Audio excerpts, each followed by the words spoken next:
하나님 말씀 함께 보겠습니다. 함께 보실 하나님 말씀 예레미야 42장 1절에서 14절까지입니다. 예레미야 42장 1절에서 14절까지 다 찾으신 줄 알고 우리 같이 함께 한 목소리로 합독하도록 하겠습니다. 함께 읽습니다. 시작. 이에 모든 군대의 지휘관과 가레야의 아들 요하난과 호사야의 아들 여사냐와 백성의 낮은 자로부터 높은 자까지 다 나와 선지자 예레미야에게 이르되 당신은 우리의 탄원을 듣고 이 남아있는 모든 자를 위하여 당신의 하나님 여호와께 기도해 주소서.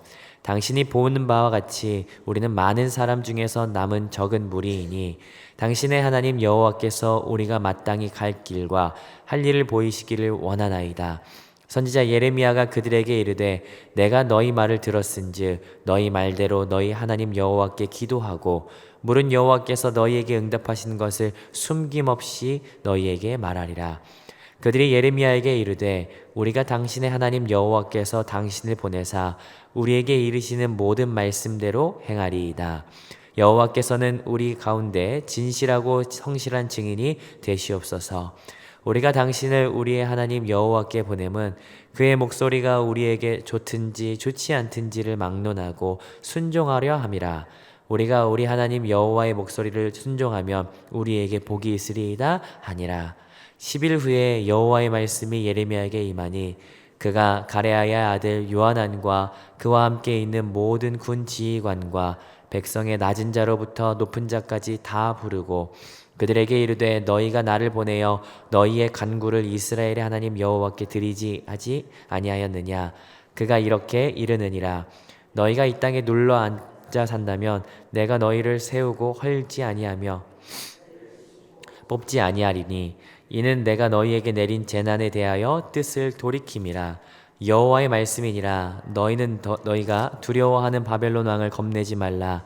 내가 너희와 함께 있어 너희를 구원하며 그의 손에서 너희를 건지리니 두려워하지 말라.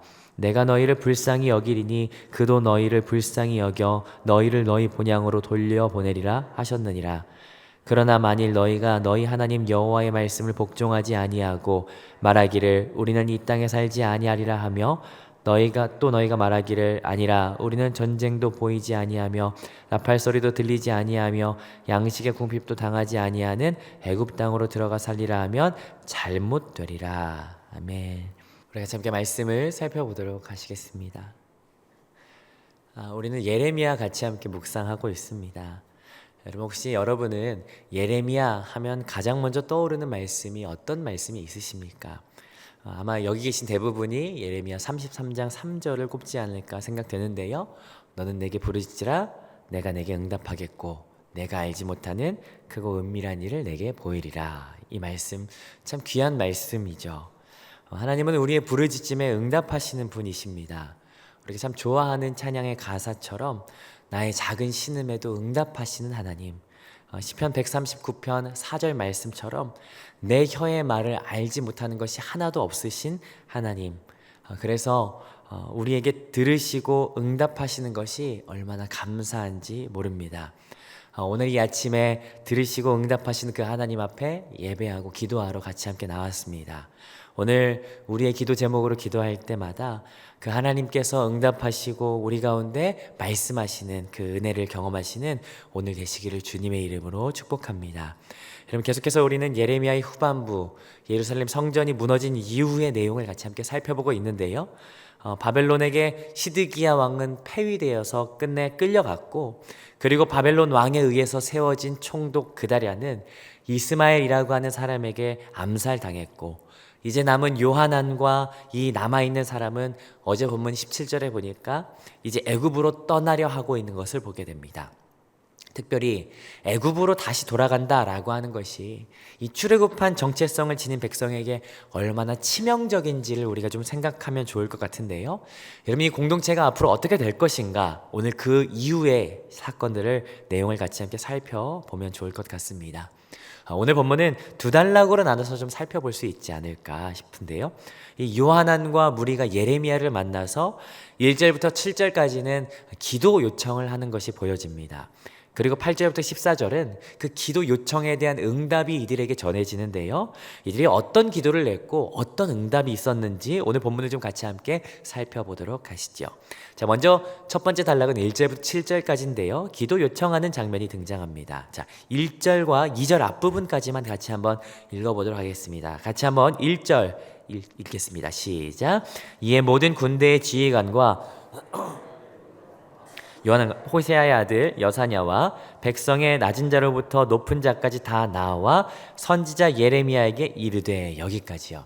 자, 아주 짧은 시간이었습니다. 요한안과 함께 애굽에 가려는 이 사람들은 사실은 굉장히 많은 일들을 이 짧은 시간 내에 경험하게 되었죠.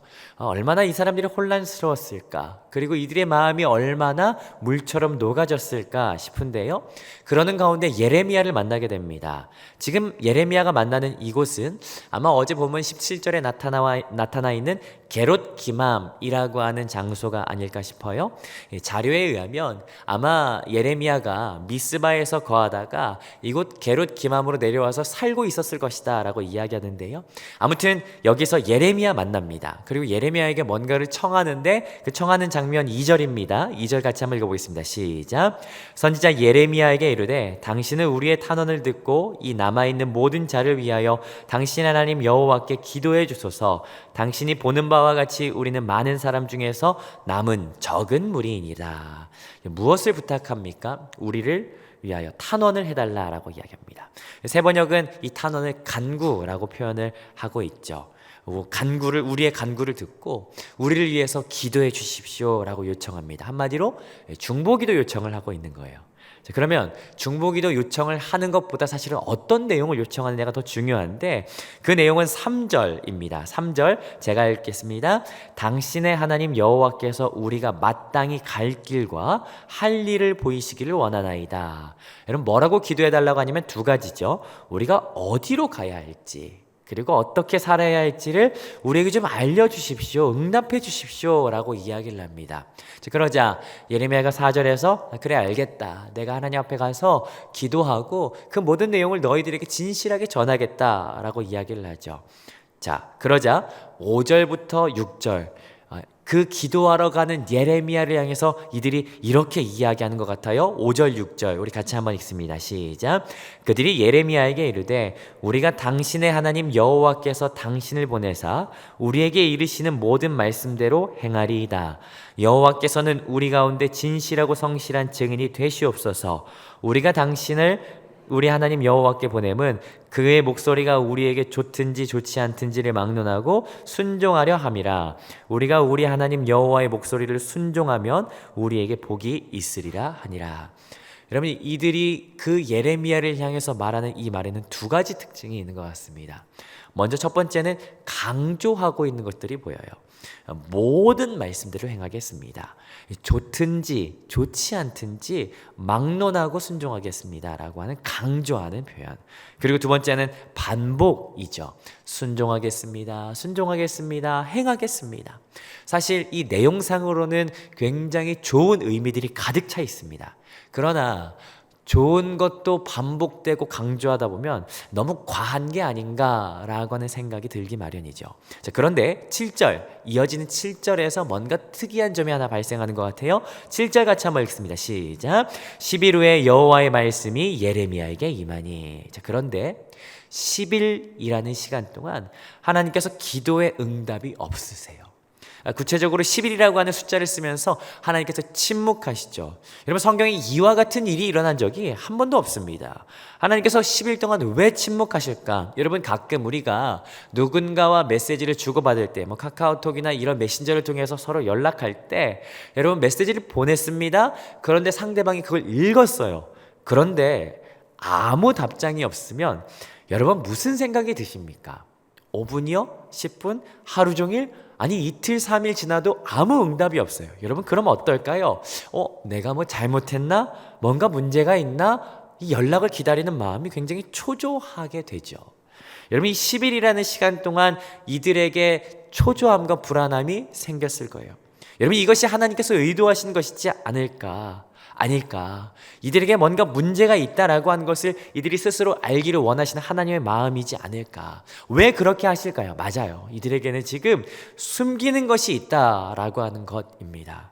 여러분, 어제 본문에서 우리는 이미 살펴보았기 때문에 알고 있습니다. 이들이 숨기는 것, 이들은 지금 애굽에 가고 있는 중이고 애굽을 가기로 결정했고 지금 가는 중이었다. 그리고 그 가운데서 요청하는 기도라는 사실이죠. 사실 이후의 내용을 살펴보면 그 기도의 내용이 어떠하든지 사실은 우리가 순종하겠습니다 라고 말하지만 그 강조하는 이면에는 어떠한 말을 하든지 우리는 순종할 마음이 없습니다 라고 하는 것을 역설적으로 그 이후의 모습 가운데 보게 된다라는 것이죠. 하나님께서는 이 10일이란 기간 동안 그걸 아시고 기다리시지 않는가라는 생각이 들어요. 자, 그리고 8절부터 14절까지 내용, 그 응답이 이루어지는데 10일 후에 응답을 듣게 됩니다. 8절 두 번째 단락인데 이렇게 시작합니다. 8절 같이 한번 읽어보겠습니다. 시작. 그가 가레아의 아들 요하난과 그와 함께 있는 모든 군 지휘관과 백성의 낮은 자로부터 높은 자까지 다 부르고, 여러분 1절 내용과 똑같다는 것을 비교해 볼 수 있죠. 1절 기도 요청할 때 이 사람들이 같이 나와서 기도 요청을 했는데 8절에는 기도에 대한 응답, 이 사람들 다 불러서 요하난과 군 지휘관, 백성의 낮은 자부터 높은 자 다 불러서 이제 기도 내용의 기도 응답에 대한 내용을 전하는 것이죠. 여러분, 기도의 응답은 11절과 12절로 볼 수 있습니다. 11절 12절 이렇게 한번 읽어보겠습니다. 시작. 여호와의 말씀이니라 너희가 두려워하는 바벨론의 왕을 겁내지 말라. 내가 너희와 함께 있어 너희를 구원하며 그의 손에서 너희를 건지리니 두려워하지 말라. 내가 너희를 불쌍히 여기리니 그도 너희를 불쌍히 여겨 너희를 너희 본향으로 돌려보내리라 하셨느니라. 하나님께서 뭐라고 말씀하세요? 너희 두려워하지 말라라고 말씀하세요. 그러면서 첫 번째, 내가 너희와 함께 있겠다. 두 번째, 너희 구원하겠다. 세 번째, 너희 건지겠다. 세 번째, 너희를 불쌍히 여기겠다라고 하세요. 세 가지 말씀하십니다. 여러분, 여기에서 여러분은 어떤 감정이 드십니까? 하나님께서 이렇게 응답하시는데 좀 갑작스럽다라고 하는 생각 들지 않으십니까? 여러분, 왜냐하면요, 이게 왜 갑작스럽냐면 지금 사실은 예루살렘이 멸망했습니다. 여러분, 이건 그냥 멸망한 것이 아니라 그동안 하나님께서는 선지자들을 보내셔서 끊임없이 이들이 돌이킬 수 있는 기회를 주셨고, 예레미야를 통해서도 계속 말씀하시면서 이들이 돌이킬 수 있는 기회를 수도 없이 주셨지만, 그러나 이들은 돌이키려고 하지 않았어요. 오히려 이들이 보였던 태도는 예레미야 36장에 보이는 것처럼 그저 말씀을 읽을 때마다, 들을 때마다 그 말씀을 화롯불에 면도날로 족족 잘라서 태워버리는 그 여호야김의 모습처럼 하나님의 말씀을 경홀히 여기는 태도를 살아가는 이 백성이었기 때문에, 그래서 이들에게는 바벨론 포로 70년이라는 시간이 주어졌고, 그리고 그 시간이 지금 실행되는 중이었다라고 하는 것이죠. 그런데 이 징계의 시간에 갑자기 하나님께서 말씀하시는 거예요. 그 긴 시간 침묵하시던 하나님께서 갑자기 두려워하지 마라. 내가 너희와 함께 하겠다. 너희를 건지겠다. 너희를 불쌍히 여기겠다. 라고 말씀하시는 거예요. 더군다나 10절 중간쯤 보시겠습니까? 10절에 뭐라고 하시냐면요, 내가 너희를 세우고 헐지 않고 심고 뽑지 않겠다 라고 말씀하세요.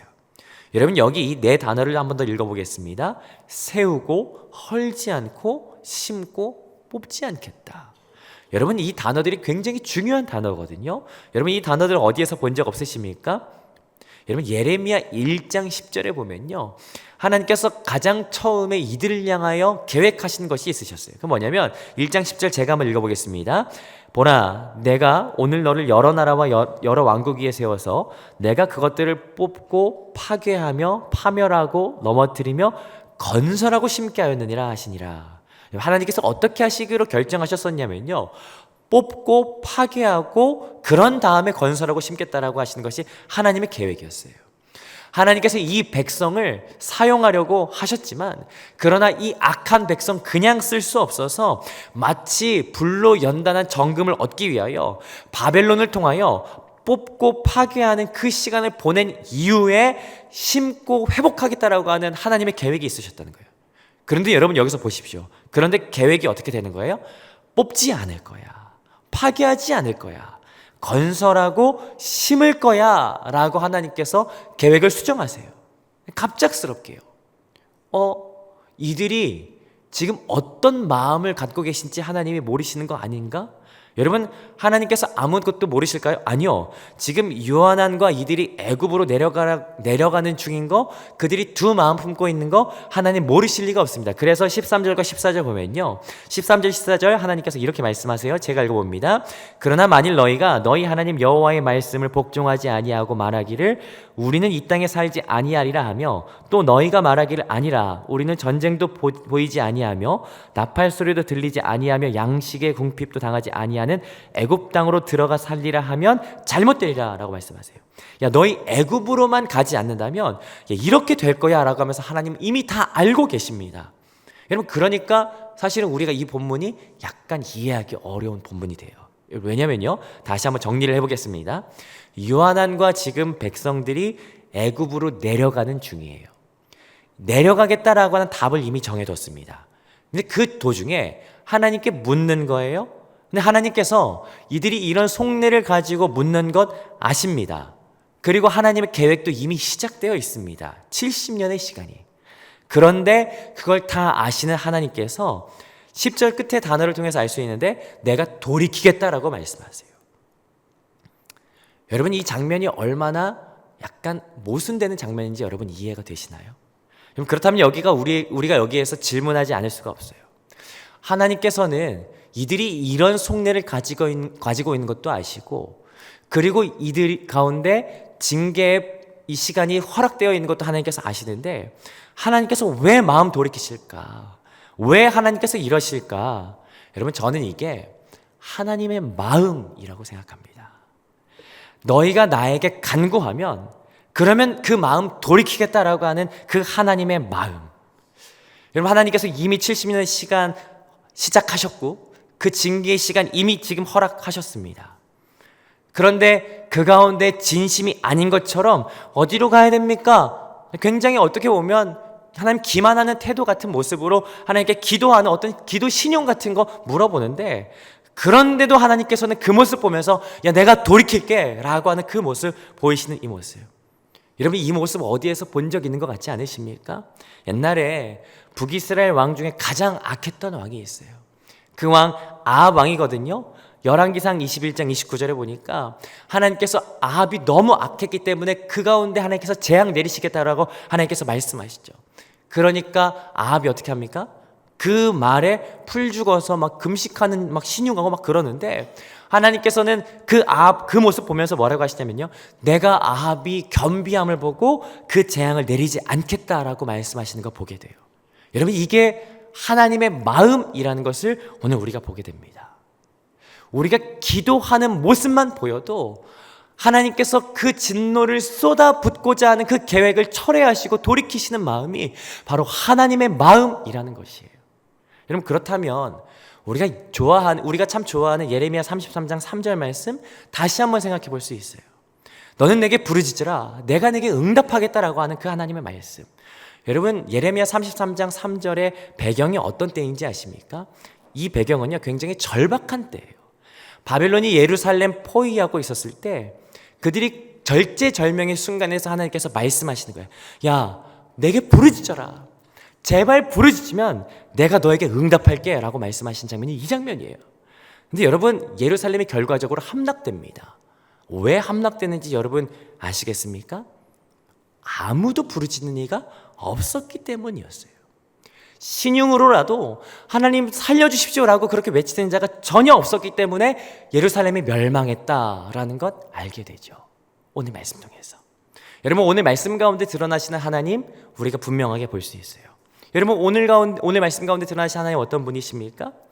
요한안과 모든 백성이 답 정해놓고 그냥 하나님 우리 어떻게 합니까? 라고 그냥 이렇게 기도했는데도 그 기도에 철석같이 응답하시고 뜻을 돌이키겠다라고 말씀하시는 그 하나님 오늘 우리 가운데 나타내시는 거죠. 여러분, 저는 그래서 오늘 설교의 제목을 뭐라고 정해봤냐면요, 속고 또 속으시는 하나님이라고 지어봤어요. 이게 하나님의 마음이구나. 우리가 하나님 앞에 하나님을 향하여 기도할 때면 언제나 우리를 향하여 그 마음을 돌이키시고 우리 가운데 인자와 긍휼을 베푸시는 분이 하나님이시구나. 동시에 우리가 기도할 때를 그렇게 기다리시는 분이 하나님이시구나 라고 하는 것을 우리가 오늘 보게 됩니다. 여러분, 하나님은요, 우리의 작은 신음에도 귀 기울이시는 하나님이십니다. 제발 좀 나에게 간구하여라 라고 기다리시는 그 하나님이 오늘 우리 가운데 있다. 그렇기 때문에 오늘 우리가 해야 할 것, 하나님 앞에 우리의 마음을 가지고 나아가는 것이죠. 여러분 가운데 여러 가지 어려움들이 있으십니까? 고난이 있으십니까? 하나님께서 기다리십니다. 너는 내게 부르짖으라. 나는 응답할 준비가 되어 있다 라고 하는 것이 하나님의 마음이세요. 여러분, 그 하나님 앞에 우리가 우리의 기도 제목을 가지고 같이 함께 나아가는 오늘 이 아침, 그리고 오늘 이 하루가 되시기를 주님의 이름으로 축복합니다. 그럴 때마다 응답하시고 우리 가운데 좋은 길로 우리 가운데 역사하시는, 마음속에 근심이 있을 때마다 주께 다 아뢰어라 라고 우리를 초청하시는 그 하나님의 귀한 그 초청에 반응할 때마다 우리 가운데 역사하시는 그 하나님의 능력을 경험하는 이 하루가 되시기를 주님의 이름으로 축복합니다.